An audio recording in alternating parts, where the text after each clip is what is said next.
Baik, saya akan menjelaskan industri keuangan non-bank syariah. Industri keuangan non-bank syariah yaitu bagian dari sistem keuangan syariah yang menyediakan layanan keuangan selain perbankan. Berdasarkan prinsip-prinsip syariah Islam, IKNB syariah berperan penting dalam memperluas inklusi keuangan, meningkatkan akses masyarakat terhadap layanan keuangan yang halal, serta mendukung pembangunan ekonomi berbasis keadilan dan keberkahan. Selanjutnya yaitu lembaga-lembaga fasilitator sistem keuangan syariah di Indonesia, yaitu didukung oleh berbagai lembaga fasilitator yang memiliki peran strategis dalam membentuk, mengarahkan, dan mengawasi pertumbuhan serta kepatuhan lembaga-lembaga keuangan terhadap prinsip syariah. Beberapa lembaga utama di antaranya itu seperti Bank Indonesia yang menjalankan fungsi sebagai otoritas moneter, termasuk dalam menetap kebijakan yang mendukung operasi perbankan syariah. OJK memegang mandat sebagai pengawas seluruh sektor jasa keuangan termasuk lembaga syariah, yaitu untuk memastikan stabilitas sistem serta perlindungan konsumen. Kementerian Keuangan turut berperan melalui penerbitan surat berharga syariah negara atau SBSN dan insentif fiskal untuk sektor keuangan syariah. Di sisi lain, Komite Nasional Ekonomi dan Keuangan Syariah berfungsi sebagai koordinator nasional dalam mendorong integrasi ekonomi dan keuangan syariah dengan sektorial. Selain itu, Dewan Syariah Nasional dan Majelis Ulama Indonesia memiliki kewenangan dalam menetapkan fatwa atas produk, layanan, dan transaksi keuangan agar sesuai dengan prinsip syariah. Asalnya yaitu tidak menggunakan akad secara langsung, tetapi mengatur penggunaannya.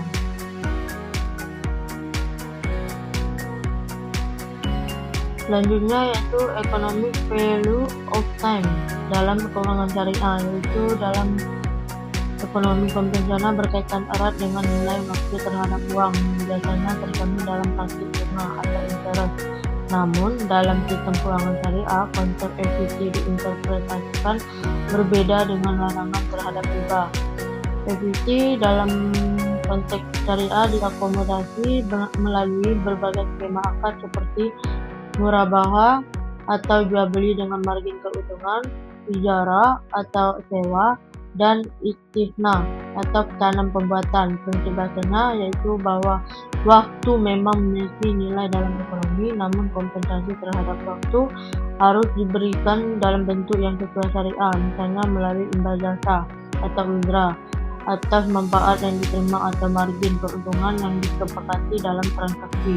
Oleh karena itu, meskipun sistem keuangan syariah tidak mengadopsi konsep bunga, namun tetap mengakui bahwa dimensi waktu memiliki peran penting dalam penilaian suatu transaksi ekonomi. Contohnya seperti murabaha, ijarah, dan istisna. Selanjutnya, Baitul Mal wa Tamwil atau BMT dan Koperasi Jasa Keuangan atau KJKN adalah merupakan lembaga keuangan mikro berbasis syariah yang dirancang untuk memberdayakan ekonomi masyarakat, terutama di sektor usaha mikro, kecil, dan menengah atau UMKM. BMT memiliki dua fungsi utama, yaitu sebagai baitul mal yang menghimpun dana sosial seperti zakat, infak, dan sedekah, serta sebagai baitul tamwil yang menyediakan pembiayaan usaha dengan menggunakan akad-akad syariah seperti mudharabah dan musyarakah. KJKS sebagai bentuk koperasi mengedepankan asas kekeluargaan dan gotong royong dengan kegiatan simpan pinjam bebas bunga. Keberadaan kedua lembaga ini menjadi instrumen vital dalam meningkatkan inklusi keuangan, memperkuat ekonomi umat, serta menciptakan sistem keuangan yang lebih keadilan dan partisipatif. Akarnya itu seperti mudharabah, musyarakah, murabaha, dan qard. Asuransi syariah adalah sistem perlindungan keuangan yang didasarkan pada prinsip saling tolong-menolong atau ta'awun dan tolong menjamin atau takaful di antara para peserta. Dana kontribusi yang ditetapkan oleh peserta disimpan dalam dana tabaru yang digunakan untuk membantu peserta lain yang mengalami risiko. Perusahaan asuransi bertindak sebagai pengelola dana usaha dengan menggunakan akad wakalah atau mudharabah. Skema ini memastikan tidak adanya unsur riba, gharar, dan maisir yang dilarang dalam Islam. Dengan demikian, asuransi syariah tidak hanya memberikan perlindungan keuangan, tetapi juga menumbuhkan solidaritas sosial di antara peserta. Nakanya seperti tabaru, wakalah bil ujrah, dan mudharabah.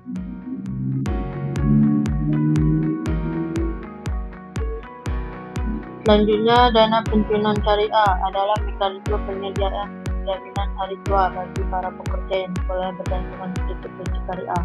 Dana ini diinvestasikan hanya pada instrumen yang halal dan bebas dari unsur riba seperti buku, saham syariah atau reksadana syariah. Tujuannya untuk memberikan manfaat pensiunan yang layak tanpa melanggar prinsip-prinsip Islam. Dalam operasionalnya, dana pensiunan syariah dapat menggunakan skema manfaat pasti maupun iuran pasti dengan manajemen yang transparan dan profesional. Kehadirannya sangat penting untuk menjawab kebutuhan umat Islam dalam merencanakan masa pensiunan yang sesuai dengan keyakinan agama. Dasar hukumnya PP nomor 76 tahun 1992 Fatwa DSN MUI. Akarnya seperti mudharabah, musyarakah, dan ijarah. Selanjutnya, perusahaan pembiayaan syariah merupakan institusi yang menyediakan layanan pembiayaan tanpa bunga sebagai alternatif dari pembiayaan konvensional. Skema pembiayaan yang digunakan meliputi akad murabahah, ijarah, musyarakah, dan mudharabah, tergantung pada kebutuhan dan kesepakatan antara pihak pembiaya dan penerima pembiayaan. Pembiayaan yang diberikan mencakup sektor produktif maupun konsumtif seperti pembelian kendaraan, properti, dan alat usaha. Perusahaan pembiayaan syariah berperan besar dalam memperluas akses masyarakat terhadap pembiayaan yang sesuai syariah serta mendukung pertumbuhan ekonomi nasional melalui kegiatan usaha yang halal dan produktif.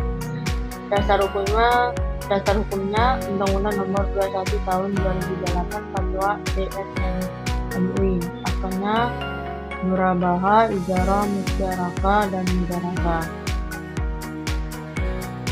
Selanjutnya, modal pensiunan syariah merupakan alternatif pembiayaan bagi usaha kecil, menengah, dan startup yang memiliki potensi besar namun kesulitan mengakses pembiayaan dari lembaga keuangan formal.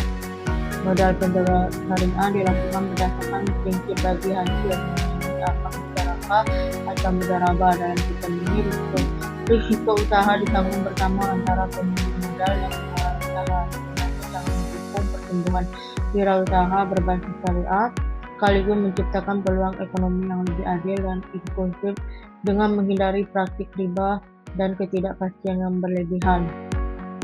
Dasar hukumnya Fatwa DSN MUI nomor 112 DSN MUI tahun 2017. Akarnya seperti mudharabah dan musyarakah. Selanjutnya, pengadaian syariah adalah sistem gadai yang sesuai prinsip syariah menggunakan akad ras untuk menjamin pinjaman dengan barang berharga, tidak seperti gadai konvensional. Nasabah hanya membayar biaya pemeliharaan dan penyimpanan barang, bukan bunga atas pinjaman. Barang yang digadaikan dapat berupa emas, kendaraan, atau barang bernilai lainnya. Sistem ini memberikan solusi keuangan jangka pendek yang tepat, aman, dan sesuai syariah, khususnya bagi masyarakat yang tidak memiliki akses ke perbankan atau layanan atau lembaga pembiayaan formal lainnya. Dasar hukumnya Fatwa DSN MUI nomor 25 tahun 2002. Akarnya seperti ran dan ijarah. Selanjutnya, lembaga keuangan mikro syariah atau LKM adalah institusi keuangan yang bertujuan memberikan layanan keuangan kepada masyarakat berpenghasilan rendah dengan menegakkan prinsip syariah Islam. LKM menyediakan produk seperti tabungan, pinjaman mikro, dan layanan keuangan lain tanpa bunga, dengan tujuan memperdayakan ekonomi masyarakat kecil dan mendorong kemandirian finansial dengan pendekatan berbasis komunitas dan sosial. LKM Syariah memainkan peran penting dalam mendorong inklusi keuangan dan pengurangan kemiskinan dan di daerah-daerah terpencil dan berkurang kembang.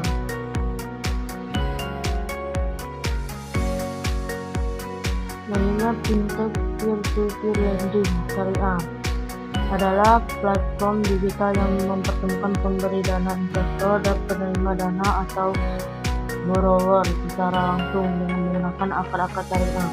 Sistem ini menghindari riba dan sara serta mendorong prinsip transparansi dan keadilan dalam setiap transaksi. Fintech syariah menjadi solusi inovatif untuk memperluas akses pembiayaan bagi UMKM dan pelaku usaha mikro khususnya yang belum terlayani oleh sektor perbankan. Keberadaannya juga mendorong akselerasi transformasi digital dalam sistem keuangan syariah nasional. Dasar hukumnya yaitu PJOK nomor 77 tahun 2019. Akarnya seperti murabaha, ijarah, dan wakalah. Lembaga keuangan filantropi Islam yaitu seperti Basnas dan LAS mengelola dana sosial keagamaan umat seperti zakat, infak, sedekah, dan wakaf. Dana tersebut disalurkan untuk program-program pemberdayaan ekonomi, pendidikan, kesehatan, dan bantuan kemanusiaan. Pengelolaan dana dilakukan secara transparan dan profesional untuk memastikan efektivitas distribusi dan kebermanfaatannya bagi mustahik penerima. Lembaga ini memainkan peran penting dalam mengurangi kesenjangan sosial dan meningkatkan kesejahteraan umat melalui prinsip solidaritas dan keadilan sosial Islam. Dasar hukumnya dalam Undang-Undang Nomor 23 Tahun 2011 Fatwa DS MUI. Akalnya seperti tabaru, wakaf, dan hibah.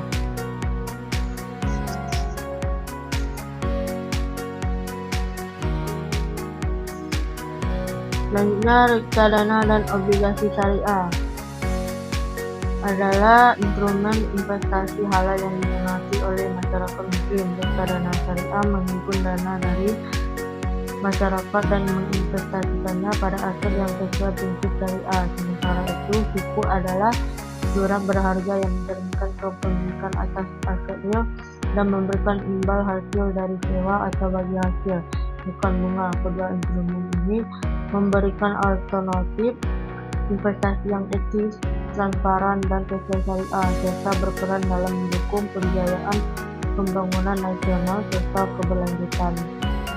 Dasar hukumnya PJOK nomor 15 tahun 2019. Karena seperti musyarakah, ijarah, dan musyarakah.